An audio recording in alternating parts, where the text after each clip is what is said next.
Green screen compositing in Blender 2.8. Blender is a 3D package and it does have compositing capabilities, and if this is your choice, I will show you how to do that. Well, we come here first, plus to add a compositing workspace, that is click and then move to the compositing workspace. What we will do is we need two things. The first one is click use nodes, and the second one is backdrop, because we need to work with nodes, and number two is we need to see what we're doing. So we click backdrop. These are two important things. Okay, this is before moving any further. But when you use the nodes, what you actually get in here is the render layers. What we want to do now is compositing green screen, so keying it, which basically means we're not going to be working with rendered 3D images and stuff. We will be using shot green screen footage. So the render layer node is not needed. The composite we're going to need later once we want to connect it for rendering, but we want to bring in the footage first. So we we tap on Shift A, and then we have input and movie clip. So we bring in our footage, open, and that's going to be a foreground green screen. Open. All right, so it's in here, but I'm going to have to create a viewer node, Shift A, output, viewer. But there are a few ways to do it, but I'm just showing you the menu way, right? And we connect image to image. Okay, now we want to see everything in the screen, so I'm going to click on fit here. All right, so this is our footage. We would like to remove the green screen, and we would like to add another background, and that's going to be movie clip. So another movie clip. We put it somewhere in the back here because we're not going to be using it right now, but we would like to bring it in first. So that is going to be our background. And it looks like this, okay? It looks like this. Good, okay.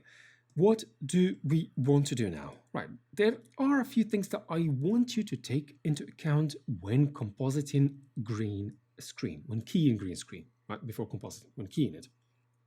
Okay, the video that I have chosen has a few mistakes in it. This is a stock footage video, and it has a few mistakes. There are 5 mistakes. The first one is it doesn't have any tracking markers. Well, I'd like to talk about these things because, yes, post-production, when it comes to key and green screen, there are a few things that need to be done, but they depend on what has already been done during production. So if you don't have tracking markers and you want to match move, that becomes impossible, okay? There are only 2 exceptions to this rule. Number 1, the camera is frozen, doesn't move, but if you choose to move it later and you forget to add the tracking markers, again, the match moving becomes impossible. It's just a guesswork, and it's going to be like really unprofessional. Exception number 2 is if you are working in a big green screen studio with the robot, motion control robot with the camera. So the camera is not operated by a person, but operated by a robot, and that's tied to motion control. So that actually is an exception where the robot does not need any tracking markers because it syncs the motion of the camera directly to the 3D package. Okay, so these are 2 exceptions. Mistake number 2 is that the lighting is actually quite unevenly, it's quite poor. Okay, it's quite poor. It's uneven. From the look of things, there's just one light on the ceiling. Like, this is really not done properly. There's a light on the ceiling, so this is lighter, bright. This is like middle values of green, and this is darker. You can tell there's no light on the right, there's no light on the left. And mistake number 3 is the actors are too close to the green screen. Mistake number 4, because they are too close to the green screen, you can see the shadows and they can't have separate lighting. So the lighting is poor on the actors. You need to have lighting separate for the green screen than the one for the actors, okay? And then number 5, we have rubbish quality video. This is H.264, which is heavily compressed. Compression means you have decided not to do visual effects. That's what it means, actually. But I have taken this to show you that this technique works even with rubbish quality videos. It's not an excuse to have rubbish quality videos. It's that I'm showing you the technique, okay?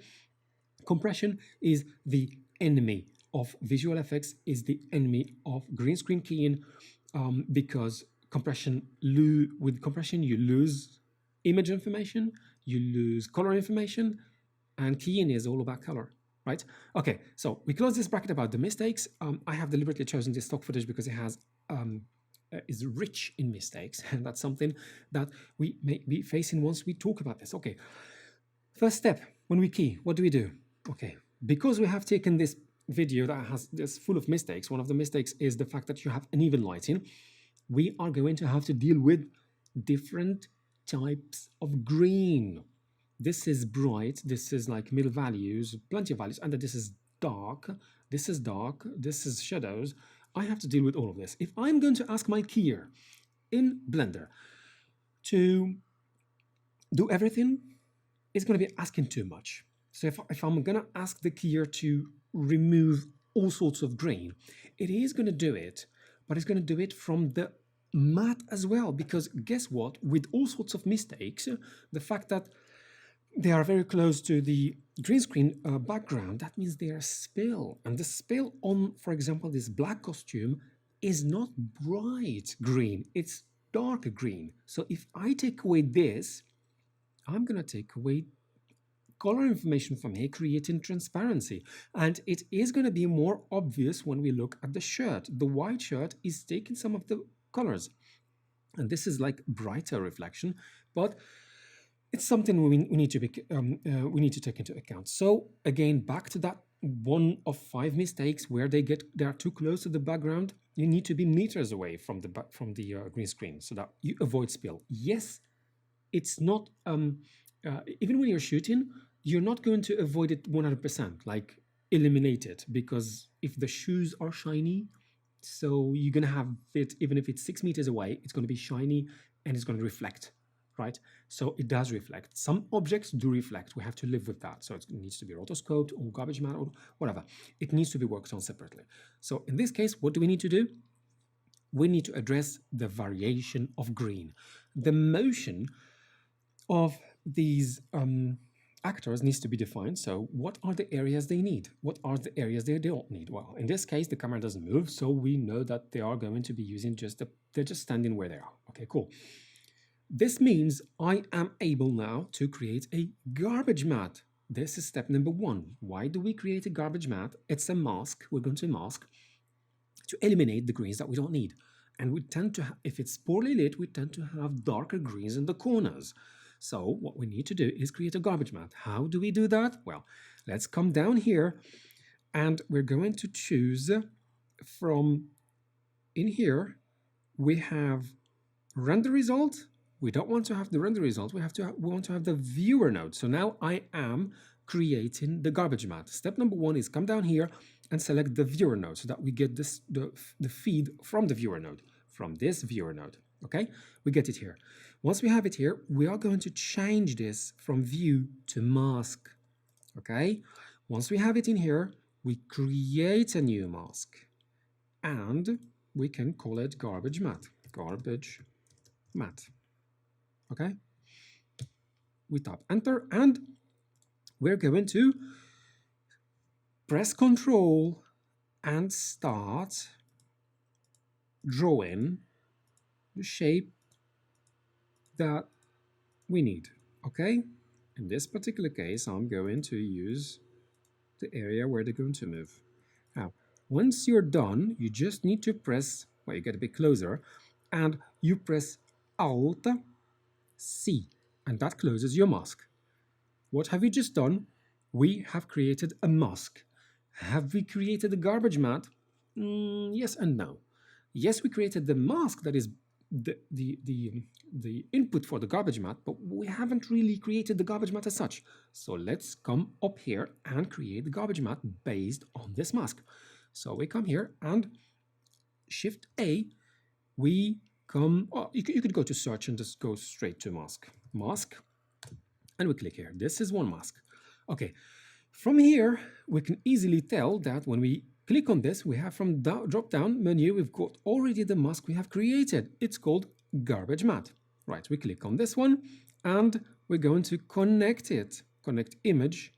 Sorry, we need to connect it differently. We need to bring a mix node. So Shift A and click on search, mix.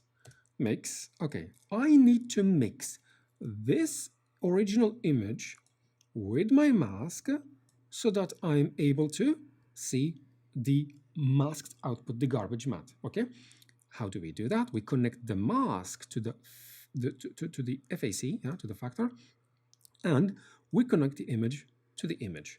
Now I get this result connected to the viewer, and what do you get? Ooh, this isn't what we want to see. I actually want to see the people, so we just need to invert it. Fine, we are going to invert it. Let me invert this. I'm gonna tap Shift A, search, and then look for invert. So this is our invert. We put the mask to just bring in the invert here.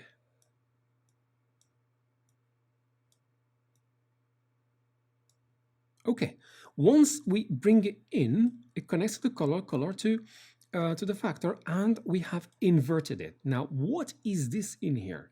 I'm going to show you later. This is green, and what is this? This is now masked out, but to be effectively a proper alpha, like transparent, it needs to be we need to use an alpha node. But for that, we're coming to that. What I will do next now is to make sure that I have my garbage matte is, let me just see. You could, by the way, anytime come and adjust your garbage matte, and it is automatically updated here because, well, it's the source for the garbage matte. The mask is the source for the garbage matte. Let's just close it here. And click any one of those points and say we don't need all of this space. Oh, sorry about that. Okay, good. All right, so this is how you create a garbage matte. In the next part, we are going to move to the keying step, okay?